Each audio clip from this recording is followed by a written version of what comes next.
오늘도 이 수요 연합 예배에 참여하시면서 함께 찬양하고 함께 기도하시는 여러분 모두를 주의 이름으로 환영하고 또 하나님께서 더 큰 은혜를 주시기를 원합니다. 그 사람이 살아가면서 지금도 그렇습니다만은 이해할 수 없는 일들을 당할 때가 많습니다. 왜 나한테 이런 일이 벌어지고 왜 우리에게 이런저런 문제가 생길까? 사람들은 자신들이 이해할 수 없는 일을 당할 때 대부분 불평하죠. 그리고 낙심합니다. 그래서 왜 다른 사람들에게는 그런 일이 없는데 왜 나에게는 또 우리에게는 이런 일 저런 일들이 생기느냐, 이해할 수가 없는 이 일들은 도대체 뭐냐 하면서 불평하고 낙심하는 경우가 참 많습니다. 성경의 이스라엘 백성들을 가만히 봐도 이스라엘 백성들이 출애굽을 해서 가나안 땅까지 들어가는 그 과정 속에서 이해할 수 없는 일들을 많이 겪습니다. 그때 이스라엘 백성들은 그때마다 불평하고 그때마다 낙심을 합니다. 그런데 여러분 아십니까? 불평하고 낙심하고 원망하던 사람들은 광야에서 다 죽고 가나안 땅에 들어가지를 못했어요. 이 믿음의 세계는 불평과 원망 그리고 정말 그 절망하면 불평하고 낙심하는 신앙을 가지고 있으면 하나님이 주시고자 원하시는 것들을 받아 누릴 수가 없다는 것을 반증하고 있는 이야기죠. 그러나 이런 가운데서도 하나님을 믿고 의지하는 사람, 성령의 감동을 받아서 주님의 인도하심에 순종하는 사람은 어떠냐 하면 이런 경우라 할지라도 오히려 하나님의 뜻이 있음을 믿고 하나님 앞에 감사하며 찬양하는 것을 결코 멈추지 않습니다. 오늘 바울과 실라가 아시는 것처럼 잘 아시는 내용이잖아요. 빌립보에서 전도를 하다가 귀신 들린 여종을 만납니다.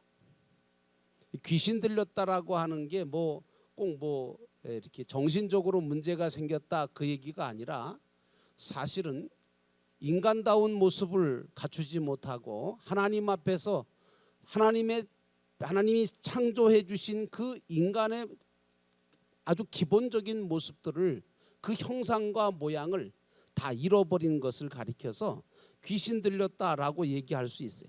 근데 어쨌든 하나님께서 주신 그 모든 하나님의 형상과 그 귀한 모양들을 다 잃어버리고 귀신에게 붙잡혀서 점치는 그 여종의 모습이 너무나 불쌍했던 거죠. 그래서 바울과 실라가 그 귀신 들린 여종을 예수 그리스도의 이름으로 그 귀신을 쫓아내고 온전하게 정말 온전한 사람으로 만들었습니다. 하나님께서 그렇게 역사를 하신 거죠. 그런데 이제 이 일이 동기가 돼서 결국에는 이 종을 이용해서 돈을 벌던 이 여종의 주인이 이제부터 자기의 이득을 얻을 수가 없음을 깨닫고 그리고 바울과 실라를 고소를 해서 결국에는 바울과 실라가 붙들려 가죠. 그래서 빌립보 감옥에서 이제 모진 매를 맞고 감옥에 갇혀서 발에 착고가 채워지고 간수들의 감시하에 이제 옥중에 갇히게 되어졌습니다. 아시는 것처럼 여러분 밤이 되어지면 맞은 자리가 더 아프죠. 밤이 되어지면 사람들은 못 느끼던 고통을 더 많이 느끼고 못 느끼던 외로움을 더 많이 느낍니다. 그래서 여러분 이 밤에 정말 더 아프고 더 고통스러운 밤을 보낼 때가 있거든요. 바울과 실라는 그러면 이런 고통이 찾아오는 고통이 더해지는 이 밤을 맞이했을 때 어떻게 했다고 성경은 말하고 있습니까? 바울과 실라는 이런 고통이 찾아올 때 기도하고 찬송했다고 말하고 있습니다. 뭐 좋아서 기도하고 좋아서 찬송했을까요? 아니요, 여러분. 사람들은 이런 문제가 생기면 고통이 찾아오면 낙심하고 원망하고 누구 때문에 이렇게 됐다고 왜 나한테 이런 일들이 벌어지냐고 그리고 낙심하고 절망하지만 오늘 믿는 우리들은 바울과 실라처럼 고통이 찾아올 때 정말 기도할 수 있고 찬양할 수 있는 자가 되어야 되는 거죠. 기도와 찬양은 꼭 뭐 즐겁고 평안하고 좋을 때만 찬양하고 기도하는 겁니까? 혹시 여러분 그렇게 생각하세요? 뭐 앞에 찬양단이 서서 찬양하니까 뭐 찬양할 때 보니까 모습이 천사 같고 막 얼굴이 편안해 보이고 기뻐 보이고 막 그러니까 이분들의 이 삶이 뭐 늘 뭐 우리보다 더 행복하고 더 즐겁고 뭐 정말 그래서 그렇게 찬양하는 걸까요? 아니에요. 따지고 들어가 보면 문제 없는 사람 없고요. 따지고 들어가 보면 정말 찬양하고 기도한다고 하는 건 이건 기적이에요. 아니 이런 상황 속에서 기도하고 찬송을 해? 오늘 바울과 실라도 그렇잖아요. 이 고통이 찾아오고 있는데 글쎄 기도하고 찬송한다? 이게 말이 됩니까? 그런데 여러분 기도와 찬양은요, 저도 그렇게 생각했어요. 철없을 때는, 신앙이 없을 때는 기도와 찬양은 즐겁고 편안하고 좋은, 기분 좋은 사람만 하는 줄 알았어요. 아니더라고요. 알고 보니까요, 슬프고 그리고 정말 아픔을 갖고 있고 정말 힘들 때도, 가장 힘들 때도 기도하고 찬송하는 그 일을 쉬지 않아야 되겠더라고요. 저는 그걸 어디서 봤냐면 저희 어머님 보면서 알았어요.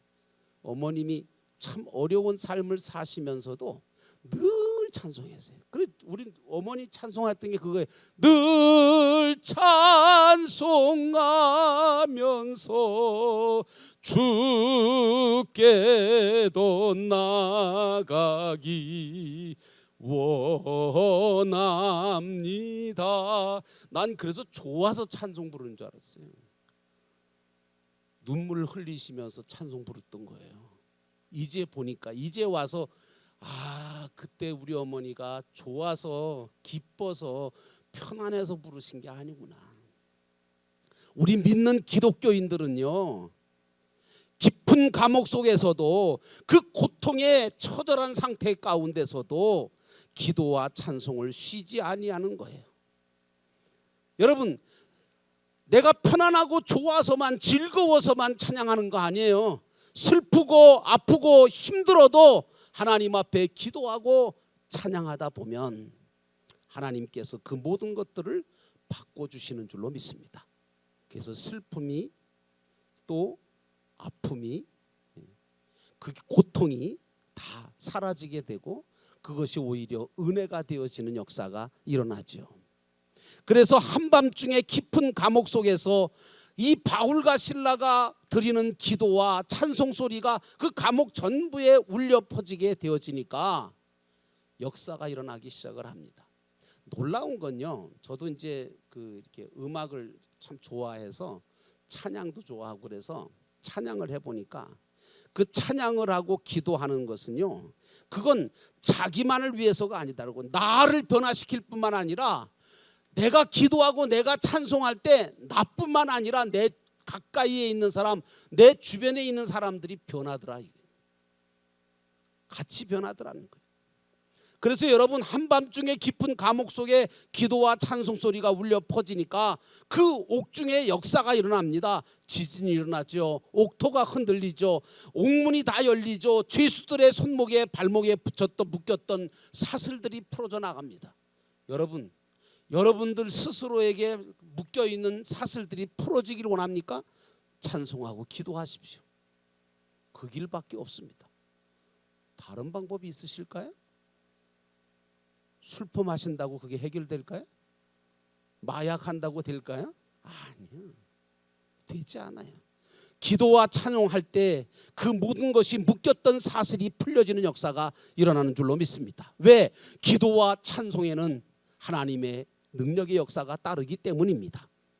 나를 변화시키고 다른 사람을, 그리고 환경을 변화시킬 수 있는 방법은 기도하고 찬양하는 방법밖에 없습니다.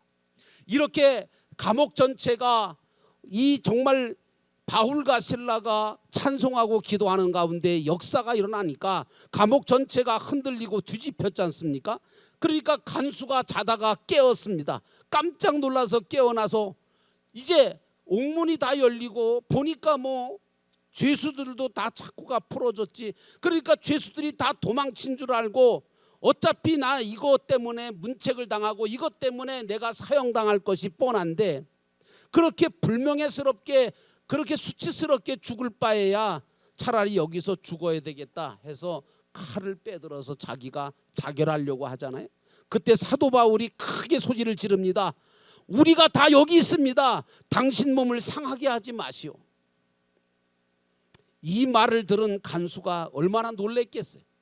그래서 정말 있는가 싶어서 감옥 안으로 뛰어 들어가니까 글쎄 바울과 실라뿐만 아니라 다른 죄수들까지도 그대로 그 자리에 앉아 있었어요. 그 모습을 보는 순간에 간수의 마음이 어떠했겠어요. 너무나 두렵기도 하고 감격스럽기도 한 간수가 죄수인 바울과 실라 앞에 무릎을 꿇습니다. 그러면서 뭐라고 얘기하냐? 내가 어떻게 하면 어떻게 하여야 당신들처럼 세상 사람들과 달리 자유롭고 평안하고 담대한 사람이 될 수 있습니까? 내가 어떻게 하면 정말 구원을 얻을 수 있습니까? 그 얘기는 바로 이런 얘기였어요. 그렇게 물으니까 바울이 뭐라고 대답합니까? 아주 유명한 말이죠. 주 예수를 믿으라. 그리하면 너와 네 집이 구원을 얻으리라. 사랑하는 성도 여러분, 우리 믿는 사람들은 세상 사람들과는 좀 달라야 되지 않겠어요? 달라야 돼요. 당연히. 왜? 우리 안에 누가 계세요? 예수님 계시니까. 생각하는 것이나 말하는 것이나 행동하는 것이 좀 거룩해야 되지 않겠어요? 좀 구별돼야 되지 않겠어요? 생선 냄새, 생선 장소한테는 생선 냄새 나는 것처럼 예수 믿는 사람한테는 좀 뭔가 예수 믿는 좀 냄새가 나야 될 거 아니에요. 저 사람이 예수 믿는 건지 안 믿는 건지. 요즘은 하도 기독교인이나 믿지 않는 사람이나 믿는 사람이나 비슷해가지고 마귀도 헷갈린대요. 저게 믿는 건지 안 믿는 건지, 어떤 놈을 잡아가야 되는지. 여러분, 뭔가 거룩해야 되고 뭔가 구별되어야 되는 거 아니에요. 우리가 믿는다고 하면서 세상 사람들하고 똑같이 생각하고 똑같이 행동하고 똑같이 말한다면 결코 우리는 하나님의 영광을 나타낼 수가 없습니다. 복음이신 예수님을 전할 수도 없을 겁니다. 전 그렇게 생각합니다. 아무리 뭐 예수 믿으세요 하고 전도지 돌리고 안 돼요. 그거 갖고는. 어떤 경우에도 하나님께 감사하고 기도하고 하나님을 찬양하는 사람이 되어야 합니다. 세상 사람들은 도무지 이해할 수 없는 기쁨과 평안을 가지고 있어야 돼요. 적어도 예수를 믿었다면. 난 그렇게 생각해요. 왜? 세상이 줄 수 없는 평안함을 우리가 예수 때문에 얻게 된 자들인데, 세상에 예수 때문에 그 어마어마한 죄를 다 용서받고 구원받아서 천국의 소망을 가지고 살아가는 사람이 저와 여러분 아닙니까? 안 그렇다면 그건 전부 다 가짜죠. 예수 믿어도. 예수 믿는 게 무슨 뭐 장난인 줄 아세요? 아니거든요. 그래서 여러분, 우리가 믿는다고 하면서 세상 사람들하고 똑같이 한다면 그건 결코 하나님 영광을 나타낼 수도 없고 복음이신 예수를 전할 수도 없어요. 그러니까 어떤 경우에도 우리는 하나님께 감사하고 기도하고 하나님을 찬양하는 사람이 되어야 돼요. 세상 사람들은 도무지 이해할 수 없는 기쁨과 평안함을 가지고 있는 자가 되어야 돼요. 비록 감옥 속에 있을지라도 자유롭게 기도하고 찬양할 수 있는 자, 고통 가운데서도 결코 절망하지 아니하고 불평하지 아니하고 오히려 감사하고 오히려 기도하고 오히려 찬송할 수 있는 자가 되어야 되지 않겠어요? 간수가 내가 어떻게 하여야 선생님들아 내가 어떻게 하여야 구원을 얻을 수 있겠습니까? 그렇게 질문을 던진 것은 내가 어떻게 하면 당신들 같은 사람이 될 수 있습니까? 당신들처럼 그 고통 가운데서도 찬송하고 기도할 수 있는 사람이 될 수 있겠습니까? 이 말이에요. 우리는요, 이런 질문을 받는 그리스도인으로 살아야 돼요. 이런 질문도 받지. 아이고, 당신이나 나나 똑같구만. 뭐 예수 믿는다면서 근데 왜 이렇게 불안해? 예수 믿는다면서 근데 왜 이렇게 나하고 별로 다를 게 없네? 그럼 누가 예수 믿겠어요? 생각해 보세요, 여러분. 안 믿어요. 난 사주관상을 길바닥에서 보는 사람 보면 난 사주관상 보는 사람은 이해가 안 가는 거예요. 왜냐하면 세상에 그렇게 구질구질하게 그렇게 인생 그렇게 살면서 글쎄 그 길바닥 추운 데서 그냥 자리 깔고 앉아가지고 그냥 꾸벅꾸벅 졸면서 남의 사주를 보고 있다, 사주를 보겠다고 앉아 있는 사람들 보면 이해가 안 가는 거예요. 지 인생이나 좀 제대로 살지. 러시아의 대문호였던 톨스토이가, 이 사람 귀족 출신입니다. 부귀영화를 누리고 살았던 사람입니다. 그런데 이 톨스토이 마음속에는 그렇게 귀족 출신이고 부유하게 살았지만 마음속에는 늘 허무함이 있었어요. 왠지 모를 허무함과 만족스럽지 못한 삶. 여러분, 많은 것을 가지고 있다고 해서 만족스럽게 사는 사람 없어요. 여러분, 그렇게 보일 뿐이지 절대 없습니다. 여러분, 속지 마세요. 그러니까 이 톨스토이가 귀족 출신이고 부귀영화를 누리며 살았지만 만족한 삶을 살지를 못했어요. 그래서 늘 사람들은 다 부러워하고 존경을 정말 아끼지 않았으나 톨스토이 자체는 죄에 대한 두려움과 마음속의 불안함을 떨쳐낼 수가 없었다 그래요. 그래서 이게 뭔가 내 인생은 왜 이렇게 불안하고 내 인생은 왜 이렇게 힘드나. 그래서 어느 날 시골길을 걸어가게 됐는데 시골길을 걸어가다 농부 한 사람을 만난 거예요. 근데 그 농부의 얼굴을 보니까 뭐 햇빛에 그을려서 뭐 시커멓고 그냥 주름이 자글자글하죠. 그런데 그 얼굴이 유난히 평안스러워 보이고 유난히 정말 기쁨이 넘치는 얼굴이었어요. 아무런 근심이나 두려움이 없고 불안함도 없고 늘 그 웃음속이 그 힘들대도 불구하고 늘 웃음이 떠나지 않는 그 모습을 보고 톨스토이가 그 농부에게 물었습니다. 저 아저씨, 당신이 왜 그렇게 평화스럽게 사는 삶의 비결이 뭡니까? 나는 지금 다 가지고 있는 것 같은데 평화스럽지가 않다. 그러니까 농부가 이렇게 대답했습니다. 저는요, 하나님을 의지하고 살기 때문에요, 언제나 편안해요. 언제나 기뻐요. 그렇게 대답하더라는 거죠. 이 대답을 들은 톨스토이가 정말 진지하게 그때부터 내가 하나님을 찾아서 만나야 되겠다. 그래서 부지런히 성경을 읽고 정말 하나님을 만나게 해달라고 하나님 앞에 기도하다 보니까 정말 어느 날 인격적으로 하나님을 만나게 됐습니다. 그리고 나니까 거짓말처럼 그의 마음속에 두려움도 사라지고 불안도 사라지고 한없는 평안함이 찾아오게 되었다는 거죠. 여러분, 오늘 빌립보 감옥의 간수도 바울과 실라에게 구원의 길을 물었어요. 어떻게 하면 당신들처럼 될 수 있으며 당신들처럼 구원을 받을 수 있습니까? 두려움 속에 구원을 받을 수 있고 불안함과 그리고 그 고통 가운데서도 정말 거기에 놓이지 아니하고 그것에 붙잡히지 아니한 그 구원의 길을 나에게도 알게 해달라고 물었습니다. 여러분, 누가 나를 보고 구원의 길을 묻는 자가 있어야 되지 않겠어요? 어떻게 하면 당신처럼 그렇게 기쁘게 살아갈 수 있습니까? 어떻게 하면 당신처럼 그렇게 평안해질 수 있습니까? 저는 그런 사람을 좀 만나봤어요. 왜냐하면 제 얼굴을 보더니 그러더라고요. 아이고, 목사님이세요? 네. 어떻게 하면 그렇게 목사님처럼 그렇게 편안하게 웃으며 살 수 있겠어요? 그래서 제가 그랬어요. 저도 안 편해요. 저도 웃을 일이 별로 없어요. 그런데 저는 예수님 때문에 웃어요. 내 안에 계신 주님 때문에 웃는단 말이에요. 오늘 빌립보 감옥의 간수도 바울과 실라에게 구원의 길을 물었잖아요. 나를 보고 구원의 길을 묻는 자가 있어야 되는 거예요. 어떻게 해야 당신처럼 그렇게 살 수 있습니까? 그렇게 물을 수 있는 삶을 살아내야 되지 않겠어요? 사실 바울과 실라가 처음에는 왜 자신들이 채찍에 맞고 감옥에 들어가야 되는지 몰랐어요. 도대체 하나님께서 왜 우리를 이렇게 복음 전하는 우리를 갖다가 감옥에다 갇히게 하실까? 그런데 나중에 알고 보니까 그 감옥소에서 간수와 그 집안 식구들이 다 예수를 영접하고 구원받는 것을 보면서 우리를 빌립보 감옥에 갇히게 하신 하나님의 뜻이 계셨구나. 하나님의 뜻을 찾게 되었고 하나님이 섭리였음을 체험하게 됐던 거예요. 여러분은 어떻게 생각하세요? 제가 늘 그런 얘기 하는데 우리 기독교인들은 우연이라는 것을 믿으면 안 된다. 우리는 필연을 믿는 거다. 이 말은 무슨 말이에요? 모든 사건, 모든 문제, 모든 것에는 다 하나님의 뜻이 있다는 거예요. 하나님이 선하신 뜻이 들어있어요.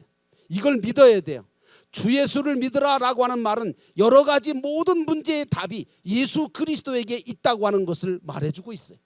죄사함 받는 것도 주 예수를 믿어야 되고, 바른 길을 걸어갈 수 있는 것도 주 예수를 믿으면 되고, 하나님께 영광 돌리는 것도 주 예수를 믿어야 되고, 정말 다 예수를 믿는 믿음으로 할 때 그 모든 것이 가능해진다는 얘기예요. 오늘 간수는 예수를 믿었어요. 바울과 실라의 말을 듣고 진짜 예수를 영접하고 믿었어요. 믿자마자 변화가 일어나기 시작을 했습니다. 바울과 실라를 데려다가 맞은 자리를 씻겨주고 치료해 주었습니다. 전 같으면 어림도 없습니다. 어딜요? 아픈데 더 때리지. 치료는요, 무슨 치료입니까? 어떻게 죄수를 그렇게 간수가 그렇게 할 수 있겠습니까? 그런데 데려다가 맞은 자리를 씻겨주고 치료를 해줍니다. 그리고 자신의 집에 바울과 실라를 모셔서 복음을 듣고 온 집안 식구들이 다 구원을 받고 세례를 받게 되었습니다. 그리고 자기 집에서 자신이 구원받았고 세례받았다고 하는 것 때문에 큰 잔치를 벌였습니다. 예수를 믿게 되면 무엇인가 내 안에서 주님을 위해서, 교회를 위해서, 다른 사람을 위해서 내가 무언가 해야 되겠다고 하는 그런 마음들이 생기죠. 그게 정상인 거예요. 예수 믿었는데도 불구하고 아무것도 할 마음이 안 생긴다. 그 문제 있는 사람이에요. 예수님을 주인으로 모시면요, 변화가 오게 돼 있어요. 왜? 그건 당연한 거예요. 여러분, 쉽게 얘기합시다. 만약에 어떤 집에 주인이 바뀌었어요. 그러면 그 집안의 분위기가 어때요? 바뀌죠. 장판도 바뀌고 그냥 가구도 바뀌고 다 바뀌잖아요. 왜? 주인이 바뀌었으니까. 그럼 여러분의 주인은 누구세요? 근데 왜 안 바뀌나요? 이 주인이 안 들어왔거나 주인이 안 바뀌었거나 아니면 내가 문제가 있는 거 아니겠어요? 여러분, 주인이 바뀌면 집안도 놀라운 변화가 일어나는 것처럼 우리 생각과 마음에 놀라운 변화가, 역사가 일어나게 되는 거예요.